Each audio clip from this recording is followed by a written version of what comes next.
Most of you are on the new part of the Roslindale Wetlands Urban Wild 108 Walter, which is the grassy part. This, where we're located now, will soon become affordable home ownership. And today is really a celebration.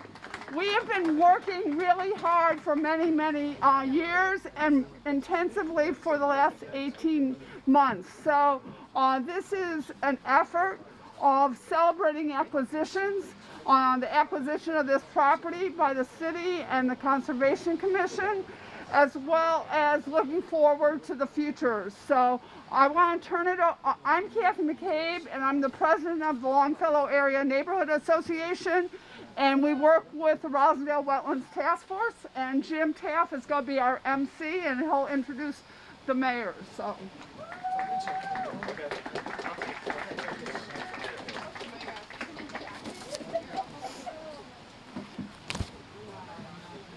Good afternoon, everyone. Thank you so much for coming out. This is really a celebration of 20 years of the community working together to stop some inappropriate development for these two tracts here. And at the very last year or so, able to combine that goal with an unexpected goal, really wrapped up in the conservation goal of affordable housing, which made financing the whole thing possible. We have the community to thank. We have elected and appointed officials that we're happy to have here who worked with us as partners in this to thank. And let's get started. We have, of course, we have Mayor Wu here, who is probably the foremost expert, really, of everyone here on matters of environment and conservation, water issues. The author with Matt O'Malley of the new Boston Wetlands Ordinance, which puts us right up there with all the best wetlands ordinances throughout Massachusetts. I am going to, we're going to have Mayor Wu speak, and then I will get an opportunity to introduce all the other officials that are here. And to introduce Mayor Wu, I'm going to bring back Kathy McCabe.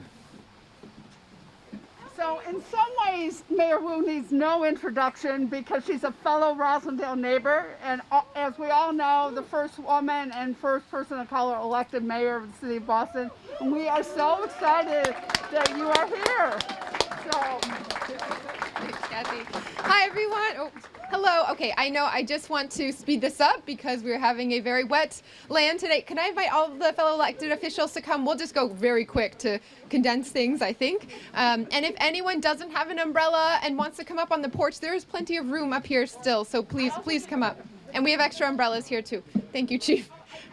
Okay, so I just want to thank the many community partners and leaders who have come together to make this happen. As the counselors and I know, and Rep. Eligardo, this has been a long time coming with much push and force and constant check-ins from Lana and from the neighborhood association. So this would not have happened without you. And I just want to start there and say we are so grateful for your advocacy, for your leadership. John has pointed out another property while we were here that he would like us to look at next. So think of this as a down payment on more and more in this vein. I want to thank our city partners, many of whom you will hear from later as well. Chief Mariama White-Hammond, Chief Sheila Dillon, Commissioner Allison Brizius. Did I miss anyone from the city side? I'm sure many others on their teams also who have been working day after day on this. And to my partners on the city council and in the state house, this is what we live for, the chance to see something like this actually happen. So to Councilor O'Malley, Councilor Arroyo, Rep. Eligardo, and all of our partners, this is an incredible moment, and we are celebrating the joy is pouring down, I'll say. All right, I'll hand it over to Councilor O'Malley. Woo, woo, woo, woo. Thank you, Mayor. Keep it going for our great Mayor, Michelle Wu. She has done more in her 3 weeks in office than I think any of us had hoped, and we had high hopes indeed. Wonderful day to be with all of you. I'm going to get in trouble by thanking folks, but Kathy, Jim, Deb, Wayne, so many folks who've been pushing this literally since I was in high school. That's not an exaggeration. It's been more than 20 years. Oh, that's why I love you, Nika. That's why I love you. This is something that's so exciting for our community, and it really shows that if you never, ever give up, you can make something that's going to be about resiliency, that's going to be about open land protection, that's going to be about home ownership and affordability with an incredible partner in Habitat for Humanity Greater Boston.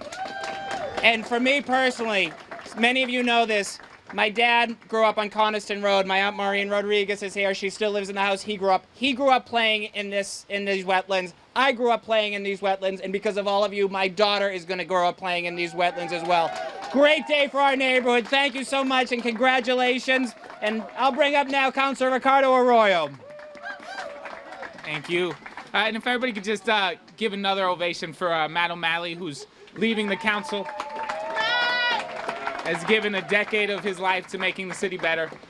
This is an amazing day. It's also a very rainy day, and so I'm going to keep my comments very low. But thank you to everybody who made this possible. Because of your work, I think I heard it took about 20 years to get us here. Because of your work, decades and decades and decades of children and future residents of this city are going to benefit from your work. This is no small thing. Thank you so much for everything you've done. I'm going to pass it over to State Representative Nika Lugardo. Hey, Rozzy, I love what Matt said. Rozzy is resilience, right? Not just today, but look, I remember when Kathy took me and our other elected officials at the State House, and Eddie Coppinger and I were playing around in those abandoned things over there. And we found like an 80-year-old newspaper clippings or something. Anyway, it's pretty cool. And Habitat for Humanity was my very first exposure to housing policy as a teenager when I laid that plaster on one of the homes that was being done. And my uncle ended up living in one of those homes that we were building. So this brings together a lot of things in my heart, as many of you know. I really love representing Roslindale. Some of you know this is my last year that I get to represent Roslindale directly, but you'll always be honorary, and I'm sure you'll still give me calls, and I hope that you will, especially to keep me posted on what happens with this project.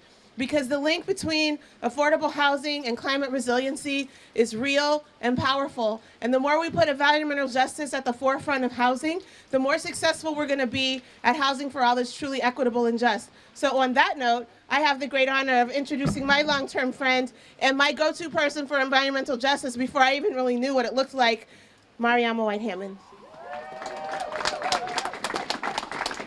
All right, I'm a preacher, but I'm going to keep it short. With the way we say it in church is protocol having being established. That means everybody that needs to be thanked has been thanked.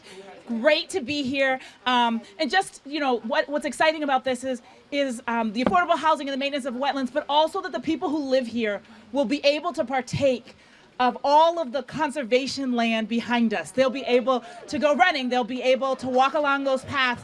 And I hope you will bump into them yourself using that space. So it's really exciting the way that all of the agencies that needed to came together to make it happen. Everybody wrote a little grant here and chipped in a little bit there to make it come together. And it's a reflection of the best of what good government can do. And that's all I'm going to say. Great. Thanks for having me.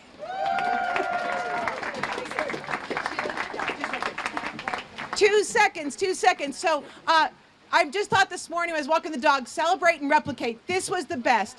Lana, we listened to you. You were right all along. Congratulations. And the city listened, and we put the money up, and we worked with you on the RFP. It was all good. D&D staff, can you just raise your hand?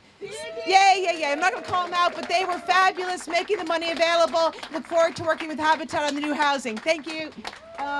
Jim? Thank you. Thank you very much. I'm Jim Kostaris. I'm the president and CEO of Habitat for Humanity. I'm here with Delia DeVito, our director of operations, and Mickey Younger, who's our design and construction administrator. Where are you, Mickey? Where is she? She was here a minute ago. First of all, I'm going to keep it short. We have something for the elected officials and people from the city, but first, I want to thank all of you. I want to thank the city, our elected officials, people who work in the city for giving us this opportunity to build 4 homes that will be affordable to low-income families. As I think you know, our mission is to create home ownership opportunities that will be affordable to low-income families, and that is more critical today than ever in my lifetime, given the housing crisis we're in. So we're very excited by this project. I want to mention that our goal is to build a net zero energy passive house design for the 4 homes that will be here. We want to demonstrate that you can build highly energy efficient homes that are net zero, that are going to be affordable for low-income families for home ownership. That's our goal. That's what we're going to do. And Habitat's vision is a safe, decent place for everyone to live in the world. That's our overriding mission. So what I'd like to do now is we have some tokens of appreciation that we want to give our elected officials. There's a box. There was a box here. Oh, okay. So first of all, and go ahead. And we also have tokens from Lana and the Roslindale Wetlands Task Force. Okay, so, do you want us to go first? Or? Oh, well, you can go. You're going. Okay, so Delia, you want to move the box over here so we can, thank you. So first of all, Thank you, Delia. so I think everybody knows about Habitat. We depend on 2 things: the generosity of donors who give money, and the kindness of volunteers that come and help build these homes. That's how we're able to do it. So what I'd like to do is give Mayor Wu an honorary construction helmet, okay? And there's an ulterior motive. We're giving her the helmet, but we expect her to come out with her staff and help build the new homes that we're going to be building here, okay? And the other elected officials are not off the hook. So first of all, Councilor Arroyo, Thank you. is your honorary helmet, and Representative Elugardo, there you go. Okay. We also, Chief Sheila Dillon. Sheila, how are you? You get a hat. Thank you. A helmet. Counselor Matt O'Malley, of course. This is your. I should give one to your dad too. Absolutely. Right? He's got a couple. Yeah. These are new ones though. They're new Nice. logos. I like it. Yeah. Reverend White Hammond, Chief of Environment. There you go. And is Michael Parker here? Yes, there he is. Okay, Michael, the Conservation Commission Chairman. Thank you, Michael. Thank you so much. Thank you. Thank you, all of you. We're very excited, and we hope you'll all get involved as we get going on this project. We have a rendering at the front door, the architectural rendering. I really encourage you to take a look at it. That's what we will be building on this site. Thank you very much. Well, one of the things that the neighborhood really did was we developed the vision, we built the consensus, and then we created the will to be able to succeed. And that required a lot of partnership. We could not have succeeded without all of you and all the city agencies, whether it was D&D, whether it was conservation, whether it was the environment, whether it was BPDA, who also was really pivotal in the acquisition. We could not have done it without them. All these parks and recreation was also critical, as well as our partnership with the Commonwealth.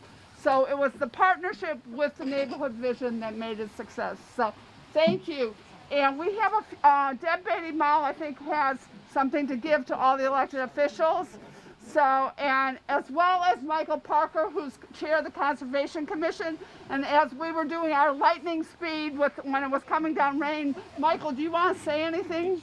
No, that's all right. I just want to thank everyone, and thank you very much for the continued collaboration. You guys are the ones who are on the ground and observing conditions, and no matter how history judges us, on, well, you might as well. Yeah, okay, sorry.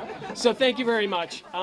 First of all, just want to thank Kathy and everyone else who's involved in this effort. And as I was saying, you know, you, the stewards, are the ones that are on the ground, and you're observing the micro trends here, the fluctuations in groundwater. You're looking at the stressed soil and vegetation, and you're doing something about it. So thank you very much for that. And I would say that, you know, we don't know how future generations are going to judge us on our efforts to combat climate change, but I do know that when they come here, they'll say, at least they got something right, and that's all to you. So thank you very much. Thank you, Michael. Kathy. And I also want to ask Wayne to, because we have a good friend here, and this is his last month in office, and we want to acknowledge that you've been a really good friend. Hi, thank you. Hi, thanks. I'm Wayne. I've been working with Lana and this neighborhood for about 20 years now, and for the entire 20 years, we've had this gentleman here, very involved in all of our projects here in the wetlands. He's been incredibly helpful, a real go-to asset and resource for us in the community, in the city. He's been instrumental in so many open space measures and projects and pieces of legislation that have cleared the city. And when Kathy convened us about a year and a half ago, there were about a dozen of us who got together once a week to discuss what we could do about equity in our neighborhood, what we could do about climate change in our neighborhood, what we could do about this largest privately owned parcel in the Roslindale Wetlands. And we pulled together this grassroots organization, and we had a couple of big public meetings, and we brought forward this very, again, grassroots design and idea of 4 units of housing, of open space conservation, of climate justice. And throughout the entire process, one of our most reliable partners on the city side has been Mr. Matt O'Malley. So thank you. It's been incredibly helpful for us. And as a small token of our appreciation, we've given him this little wintergreen plant. So thank you very much. It is very low care. All you have to do is take it home, stick it in the dirt underneath some shrubs, and Bob's your uncle. So thank you very much for all of your help over the many years, and good luck. Native and not an invasive. Yes, very important. Yes, thank you again. So we have one other thing.